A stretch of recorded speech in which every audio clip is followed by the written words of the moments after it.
नमस्कार, सत श्री अकाल बच्चों, कैसे हो आप लोग। आज एक बहुत ही ज्यादा बहुत टफ क्वेश्चन तो मैं नहीं बोलूंगा, बहुत ही आसान क्वेश्चन भी नहीं बोलूंगा, लेकिन कॉन्सेप्चुअल क्वेश्चन मैं बोलूंगा।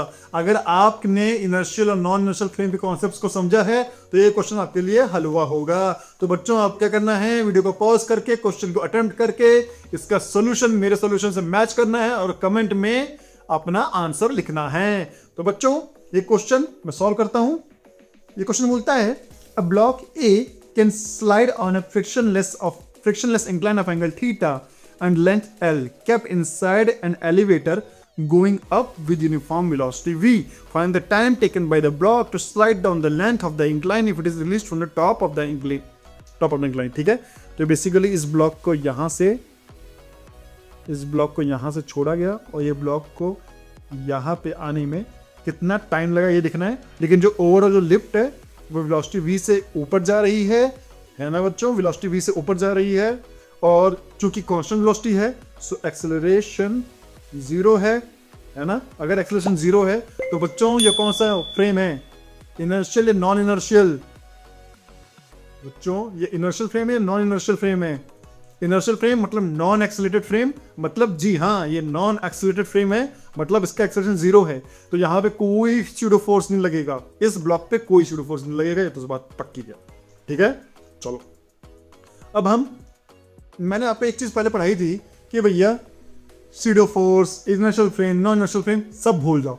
तो आपको क्या करना है, कि सीधे उसका एक्सेलरेशन, मतलब कोई भी चीज मूव कर रही है ना, उसके अंदर के रखी हुई चीज का जो एक्सेलरेशन है उसको उल्टा करके दे देना है। ठीक है ना, मतलब जिसके रिस्पेक्ट में देखना है। अब हम अगर लिफ्ट के रिस्पेक्ट में देखेंगे, ठीक है, तो लिफ्ट को हमें रेस्ट पे लाना होगा, मतलब लिफ्ट को हमें रेस्ट पे लाना होगा। और क्योंकि लिफ्ट अभी v वेलोसिटी से ऊपर मूव कर रही है तो ब्लॉक भी, तो जो बेसिकली ओवरऑल अगर हम लिफ्ट के फ्रेम में बैठेंगे तो हमें ब्लॉक को एक v वेलोसिटी, है ना, लिफ्ट को हम जैसे ही वेलोसिटी में रेस्ट पे लेके आएंगे, है ना, वैसे ही हमें अंदर जो उसके सामान रखे हुए हैं उस पर एक वी वेलोसिटी देनी पड़ेगी। चलो ठीक है भैया, इसका मतलब ये है कि ये जो इंक्लाइन है इसकी भी एक वेलोसिटी वी है और ये जो ब्लॉक है इसकी भी एक वेलोसिटी वी नीचे की तरफ है। लेकिन अब ब्लॉक इंक्लाइन पे रखा हुआ है, सो ब्लॉक का इंक्लाइन पे रखा हुआ है। तो अगर इंक्लाइन को हम फिर से इस बार रोकते हैं, तो ब्लॉक पे एक वेलोसिटी v ऊपर जाएगा। इसलिए ब्लॉक पे जो ब्लॉक का वेलोसिटी है इंक्लाइन के रिस्पेक्ट में, क्योंकि हम इंक्लाइन पे बैठ गए ना, इसलिए इंक्लाइन को रोकना पड़ गया हमें। और जैसे इंक्लाइन को रोकना पड़ गया उसके ऊपर ब्लॉक को हमने फिर से वेलोसिटी ऊपर की तरफ दे दी उल्टे डायरेक्शन में, सो दैट ब्लॉक की हम अब मोशन देख रहे हैं इंक्लाइन के रिस्पेक्ट में। तो ओवरऑल ब्लॉक का जो वेलोसिटी है वो जीरो है। ठीक है, मतलब इंक्लाइन के रिस्पेक्ट में। अब यहां पे basically inertial non inertial frame के रिस्पेक्ट में जो ब्लॉक की जो ओवरऑल वेलोसिटी है इंक्लाइन के रिस्पेक्ट में वो जीरो है। तब जीरो है जब हमने इस पूरे ओवरऑल लिफ्ट में ये जो वेलोसिटी है इसको हमने ट्रांसफॉर्म किया ब्लॉक तक। लेकिन अब ब्लॉक तो भैया छोड़ा गया है और इस पे एक फोर्स लगेगा, ठीक है, mg sin थीटा।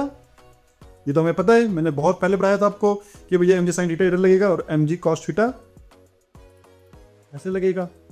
ठीक है, अब मैं चाहूँ तो उसका फ्री बॉडी डायग्राम बनाओ, ये बनाओ वो बनाओ, बट आपको पता है कि बच्चों जो उसका जो डायरेक्शन, जो नीचे जो फोर्स लगेगा वो लगेगा g sin थीटा। ठीक है, और ये डिस्टेंस ऑलरेडी